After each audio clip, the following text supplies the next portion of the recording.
So far we've considered advertising under monopoly. What if there is a duopoly? So let's suppose there are two firms, and to study the case of duopoly, let's use the hoteling model of product differentiation. And let's suppose that the firms are located at 0 and 1, and the consumers know this. And that if the firms do not advertise, then consumers do not know which firm is located where. So we have a situation like this. We have two firms, A and B, and we know that one of them is at 0, one of them is at 1. But the consumers don't know which of A and B is at 0 and which is at 1.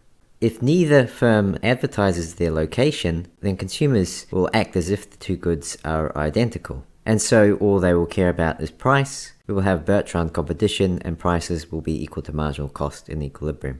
And so the firm's profits will be 0. Whereas if one of the firms advertises its location, say A advertises they are located at 0, then consumers know that B is located at 1. Then we have the hoteling model where one firm is located at 0 and one firm is located at 1. And we know that in the hoteling model, the firms price above marginal cost when they're at different locations. So advertising location reduces price competition.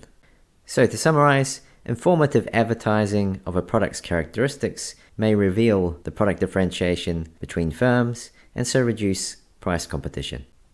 Now, so far we've talked about advertising of product characteristics, which allows consumers to learn how much they like the products. What about informative advertising of prices? So let's consider the model with search costs. We saw in that model that when firms do not advertise, it's an equilibrium for firms to price at the monopoly level. And we saw also that when consumers knew all the prices, that is, we had the Bertrand model, the equilibrium is marginal cost pricing. So when both firms advertise their prices, consumers learn the prices, we get 0 profits. What we learned from this is that advertising prices can increase price competition. So the effects of informative advertising of product characteristics and of prices are quite different.